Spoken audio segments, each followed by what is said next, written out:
శూరుడు అనే యాదవరాజు ఉండేవాడు. ఆయన పెద్ద కూతురు పేరు పృథ.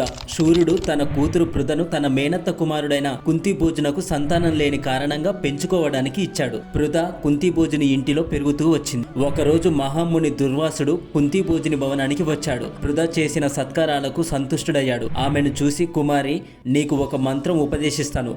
ఆ మంత్రంతో నువ్వు ఏ దేవతను ఆరాధిస్తావో ఆ దేవతలు నీవు కోరిన కొడుకును ప్రసాదిస్తారు అని చెప్పాడు. ఒకరోజు పృథ ఒంటరిగా గంగా నది ఒడ్డుకు వెళ్ళింది. స్నానం చేసింది.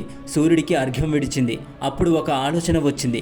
బాల్య చాపల్యంతో దుర్వాసుడు ఇచ్చిన మంత్రాన్ని పరీక్షించాలని అనుకుంది. వెంటనే మంత్రాన్ని జపించి, దేవా, నాకు నీ వంటి కొడుకుని ఇమ్ము అని సూర్యదేవుణ్ణి ప్రార్థించింది. వెంటనే సూర్యుడు ప్రత్యక్షమయ్యాడు. సూర్య భగవానుణ్ణి చూడగానే పృథ వణికిపోయింది. సూర్యుడు ఆమెను చూసి, బాల, భయపడకు, నువ్వు కోరిన వరం ఇవ్వడానికి వచ్చానని చెప్పాడు. దేవా, నేనొక కన్యను బాల్య చాపల్యంతో అడిగాను, నన్ను క్షమించు అని వేడుకుంది. బాల, నా దర్శనం వృధా పోదు, నీకు కొడుకు పుడతాడు అని అన్నాడు.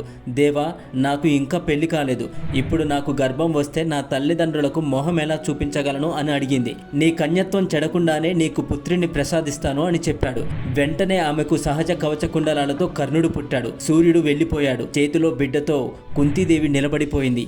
ఏం చేయాలో తోచలేదు. కుంతీదేవి ఎంతో బాధపడుతూ, అసలు దుర్వాస ముని రావడమేంటి? వచ్చిన మంత్రము ఎలా ఉపదేశించాడు? ఉపదేశించిన నేను వరం కోరుకోవడమేంటి? నేను బుద్ధి లేక కోరిన సూర్య భగవానుడు పుత్రుణ్ణి ఎలా ప్రసాదించాడు? ఇదంతా విధి లీల. ఇప్పుడు ఈ లోకమంతా నన్ను తప్పుపడుతుంది. ఈ బాలుణ్ణి ఇంటికి తీసుకొని వెళితే నన్ను అందరూ తిడతారు. అలా అని ఈ బిడ్డను వదలబుద్ధి కావడం లేదు.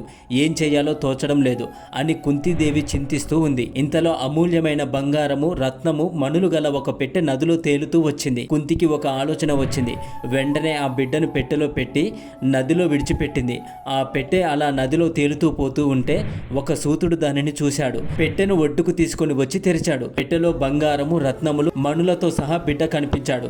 వెంటనే ఆ బిడ్డను తీసుకొని వెళ్లి తన భార్య రాధకు ఇచ్చాడు. రాధ ఎంతో సంతోషించింది. బంగారము, మణులతో దొరకడం వల్ల ఆ బిడ్డకు వసుసేనుడు అని పేరు పెట్టింది. వసుసేనుడు అని పేరు పెట్టుకొని అల్లారు ముద్దుగా పెంచుకున్నారు. కర్ణుడు ఎలా జన్మించాడో ఈ వీడియో చూశాక మీకు అర్థమైంది అనుకుంటాను. Thank you for watching this video. Please subscribe my channel.